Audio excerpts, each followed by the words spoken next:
construcción poética. Barros Arana proponía renovar las ciencias históricas para referir los hechos en toda su verdad.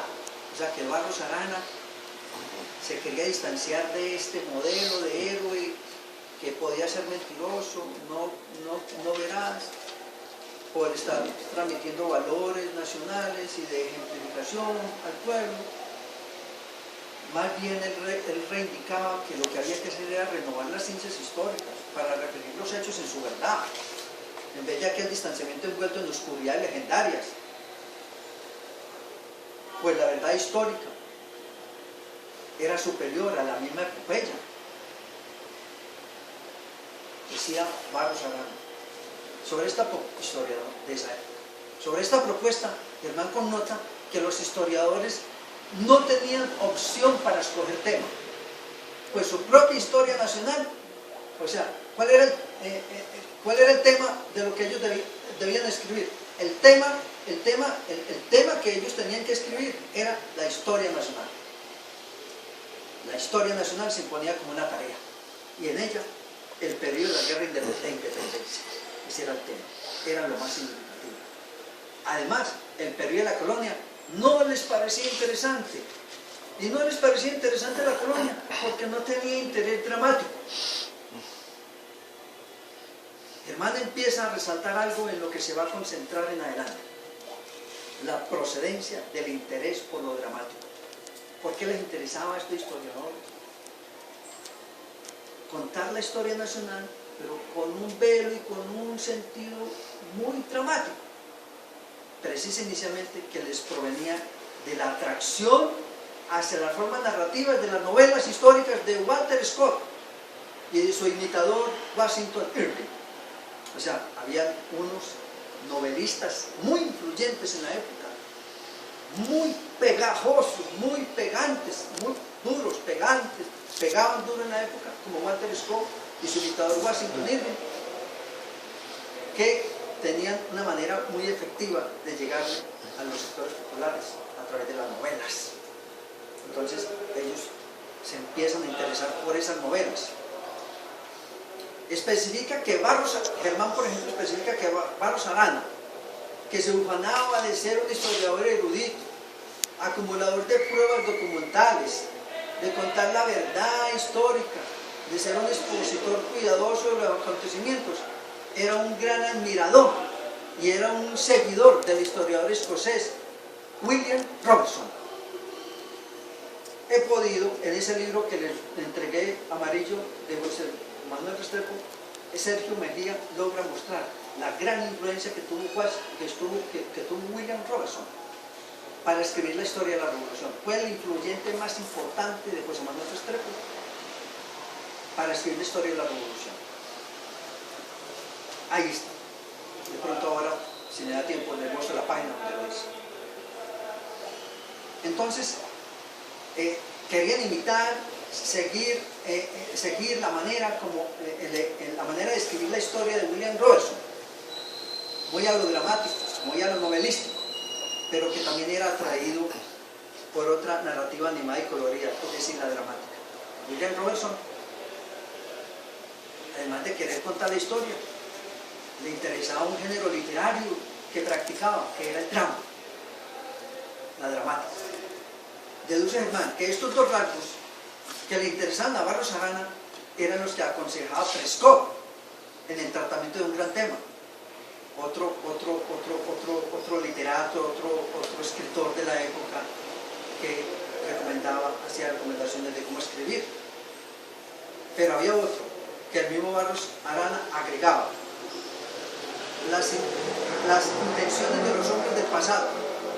Es decir, reflexiona Germán, un efecto realista familiar en la narrativa de ficción. O sea, no solamente había un interés de contar una forma dramática, hablar de la historia nacional, de la guerra de independencia, hacerlo en forma dramática, en forma novelística, sino que había otro interés que tenían: producir un efecto realista que fuera familiar en la narrativa de ficción. O sea, que el lector se sintiera como miembro de su familia. A partir de acá, Germán compara y concluye que este efecto de poner frente al lector personajes remotos, como si vivieran en medio de nosotros, se transmitía de la misma manera en la historiografía del siglo XIX y en la novela. Ese efecto de colocar personajes del pasado, personajes que existieron en 1930 y en 1830 y en 1860, 1870, hablar de ellos como si estuvieran frente a nosotros aquí en la sala, conversando con nosotros. Ese efecto lo buscaba, era lo que practicaba la historiografía del siglo XIX, no solamente en América, sino en Europa, y era el efecto que buscaba también la novela. Retoma y relaciona algunas de las reflexiones historiográficas que por estos mismos meses venía haciendo en aquel ensayo titulado, Germán venía escribiendo un ensayo que se llamaba Fuentes temporales de escritura de la historia, y allí él se apoya en los aportes de Roland Barthes, donde Roland Barthes le enseñó cómo los escritores iban produciendo la secuencia narrativa, iban produciendo los efectos de realidad para hacerle creer al lector que estaba viviendo la historia como si la estuviera viendo, para hacerle creer que la historia que está leyendo es como si la estuviera viendo, es como si estuviera frente a él, al lector. Entonces, lo que estoy diciendo es que esta manera de analizar Germán a los historiadores del siglo XIX está inspirada en modelos analíticos de literatos, de historiadores de la cultura, como Roland Barthes, de analistas de la literatura, de analistas de la cultura, como Roland Barthes. Barros Arana, que se ufanaba de ser el prototipo de historiador desprovisto de todo efecto literario, porque decía que lo que había que hacer era mostrar la realidad tal como era, en su verdad, usaba excesivamente en la historia general una manera de penetrar en la interioridad de los hombres y de los acontecimientos. Le interesaba era penetrar en la interioridad de los hombres y de los acontecimientos. Intentaba buscar penetrar qué es lo que estaba ocurriendo allá en el interior de los personajes y allá en el interior de los acontecimientos, de una manera, y hacerle sentir al lector esos acontecimientos y esa exterioridad muy familiares, muy correspondientes con lo que uno siente y vive en su vida cotidiana, acercando ese estilo a la vida de uno. José Manuel Restrepo, por su parte, al contrario de lo que hacía y recomendaba el neoclasicismo ilustrado, utilizaba recursos prestados de la novela. José Manuel Restrepo utilizaba recursos prestados de la novela. Es decir, el neoclasicismo ilustrado es aquel que va contando y va haciendo comentarios, y se dedica a hacer comentarios basados en informaciones, en acumulaciones de sabiduría, y no se detiene en contar la trama. Entonces, José Manuel Restrepo no hacía eso, sino que lo que hacía era detenerse en la trama, y se basaba y se apoyaba en la novela.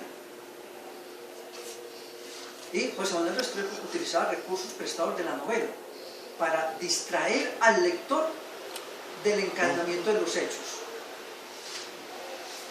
que estaba teniendo la historia, y usaba recursos para distraer al lector de los acontecimientos reales por medio de una convención retórica ordenadora del discurso. Usaba una convención, una manera de escribir que era retórica, y con ella ordenaba el discurso, y con ella retrotraía la acción, detenía la acción, al mismo tiempo que hacía otra enunciación, e inmediatamente acompañaba por otra enunciación. En vez de seguir hablando de los acontecimientos de la historia, retenía la acción y usaba una enunciación para hacerle sentir a uno que la historia tenía que ver con uno, que era más una historia familiar, una historia muy de frente a uno. Para ilustrar el uso de esta convención retórica ordenadora, Germán cita una unidad enunciativa de este historiador, extraída de su Historia de la Revolución de la Nueva Granada. Germán, José Manuel Restrepo escribió la Historia de la Revolución de la Nueva Granada. Entonces de ahí, Germán extrae una manera como él retrotraía la acción para ordenar el discurso, distrayendo al lector de los hechos que están ocurriendo para darles otro sentido. Miren este ejemplo. José Manuel Restrepo escribe, está escribiendo, así, en un momento. La unidad histórica ha exigido que hasta ahora nos hayamos ocupado seguidamente, repito, la unidad histórica ha exigido que hasta ahora nos hayamos ocupado seguidamente en referir las operaciones militares ocurridas en el lago de Maracaibo. Es ya tiempo, miren la variación, en vez de estar hablando de los acontecimientos que están ocurriendo en las operaciones militares ocurridas en el lago de Maracaibo, puntos suspensivos. Es ya tiempo que variemos tan enojosa tarea. Deja de enunciar eso, ya no sigue hablando de los acontecimientos militares. Ya es tiempo que variemos tan enojosa tarea, ocupándonos de narrar las operaciones pacíficas del primer Congreso Constitucional de Colombia.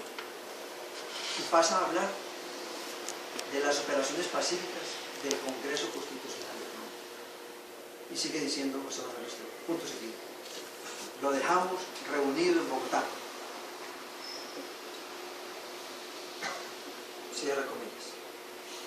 Germán concluye que esta era una de las maneras como el historiador, agregando colorido a la sequedad de los partes militares, a la enojosa tarea de registrarlas, eran fragmentos sagrados de un epos patriótico. En vez de seguir narrando esas partes militares, esa enojosa tarea, ese epos patriótico, oficiaba como un sacerdote ante el altar de la historia. Su relato era una salmodia o una letanía que iba leyendo la historia como un libro ritual. Pero en esa solemnidad no llenaba la historia de contenido, era una solemnidad hueca. Hasta ahí Germán.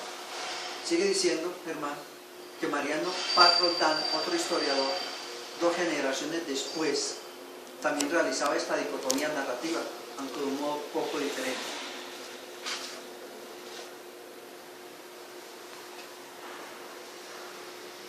En otra sección